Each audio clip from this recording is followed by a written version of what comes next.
When I first saw the Mass Effect Legendary Edition announcement, I was very excited. I was like, finally, I can replay the trilogy again in a better way. And of course, the next Mass Effect was also announced with it. So what better way to prepare us for what comes after Commander Shepard's trilogy than an HD remaster? Don't forget that Mass Effect 3 was released in 2012. That's before PS4 and Xbox One, so probably most Mass Effect fans are rusty. And if you are new and wondering whether or not to join the Mass Effect universe, I hope this game review will make that decision easier. I'm Duck360 and this is my very first game review. I hope you guys enjoy it and please leave your feedback in the comments below.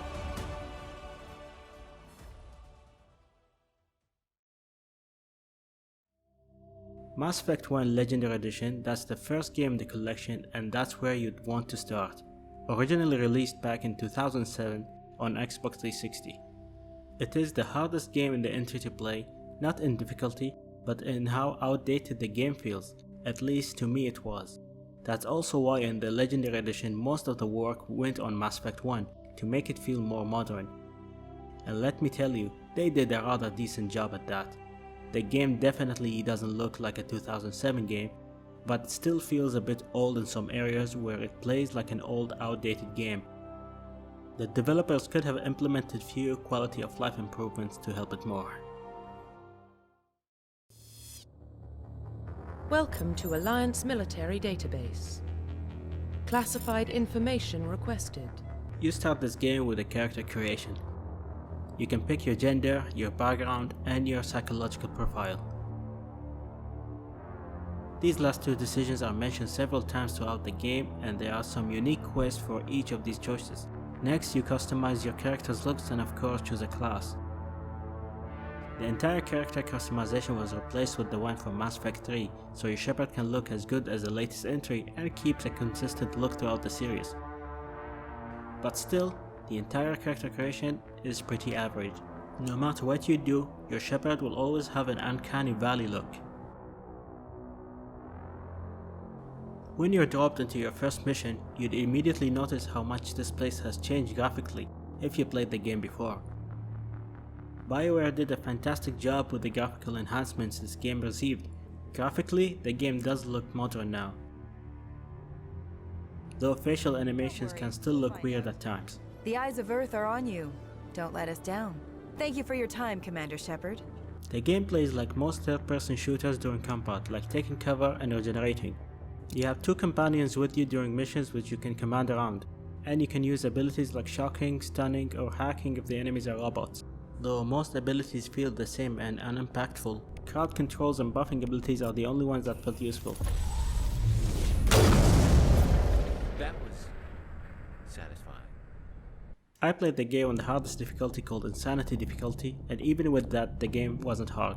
I always had enough health and healing items, only experienced a few tough encounters and almost all of my deaths came from one-shot hits like snipers. Even the final boss was easy on this difficulty, and the reason why the game is easy is because of the AI.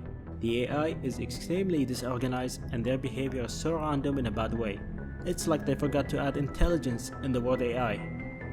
This includes your companions. They were useless most of the game, dying fast, not using ability was, and they kept blocking my aim. Seriously. Only after I gave them extremely strong weapons and upgrades, plus leveling up their health and defense abilities did they become good. Not in intelligence, but that they can tank and deal some damage now. The sad thing is, the AI was improved in this edition, so even with that, they are really bad. I don't remember how bad they were before. Unfortunately, this made almost all combat boring and repetitive.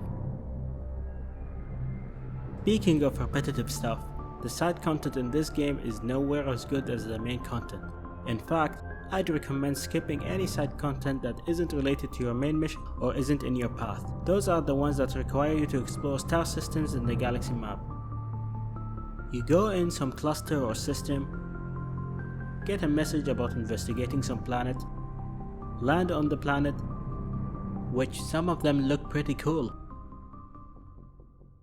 Look at the map, find where you have to go there and shoot some stuff in your super OP vehicle called Mako. go inside the building that is gonna be reused over and over in more side content, kill enemies in the same boring combat, and finally, make some choice at the end of the quest. Done. Now do that 30 more times. The good thing is you really don't need to do them unless you're hunting trophies achievements like me. Just stick to the main path and the experience will be much better. The main story of the game takes place in the year 2183, a future where interstellar travel is easily achievable due to the remains of an ancient technology called the mass relays that can propel spaceships through the galaxy by using the mass effect. Obviously this is all science fiction, but the game does explain a lot of this future technology using realistic physics and methods. This helps makes everything feel real. In fact, the game has a codex section that explains a lot of the lore in the game, and many of them are voiced, which is pretty cool.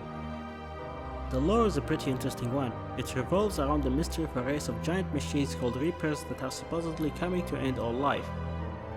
The main villain of the game, named Saren, seems related to this upcoming extinction event and has been doing some shady, illegal stuff that needs investigating. On their way, you get to recruit 6 companions, consist of 4 aliens and 2 humans. Now, one of the things I really like about this game are the companions.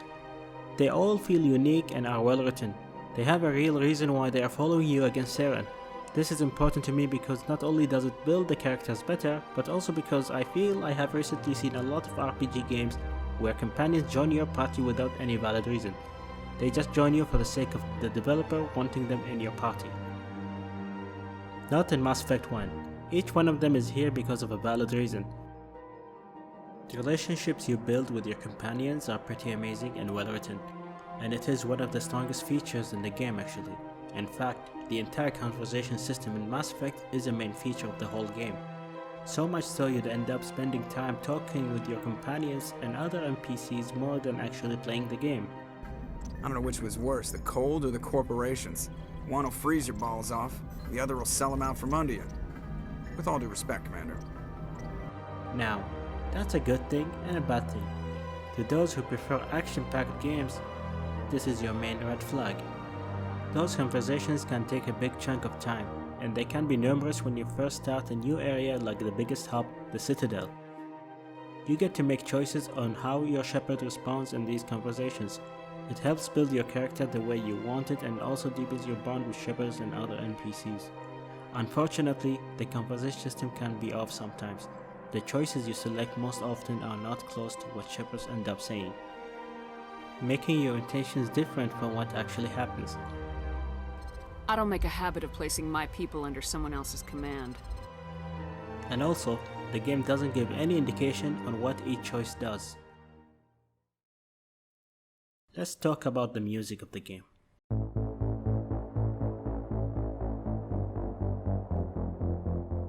I think the music of the game is pretty average, but it is also very unique. The way the music is composed is unlike any other, that gives a really nice future spacey feeling. The style of the music is very good and it fits really well. It's so unique you can easily identify the music as Mass Effect music.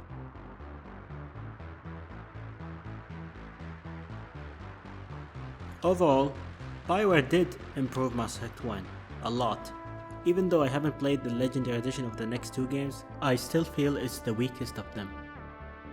So, do I recommend this game? It depends. Are you an action-packed game lover? If yes, then no, I don't recommend the game. You will get bored to death before even seeing your first enemy, and the combat isn't even that great.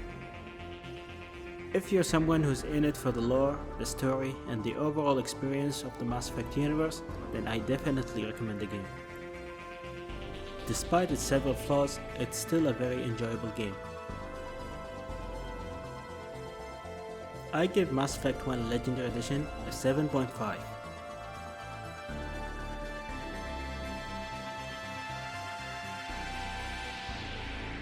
Thank you everyone for watching and reaching the end. Please leave a comment below on what you think of this review. As I mentioned earlier, this is my first game review and any feedback would be appreciated. If you liked the video, please hit the like button and subscribe for future reviews. If you didn't like the video, you can hit the dislike button, but please write why you didn't like it. It would help. Have a good one.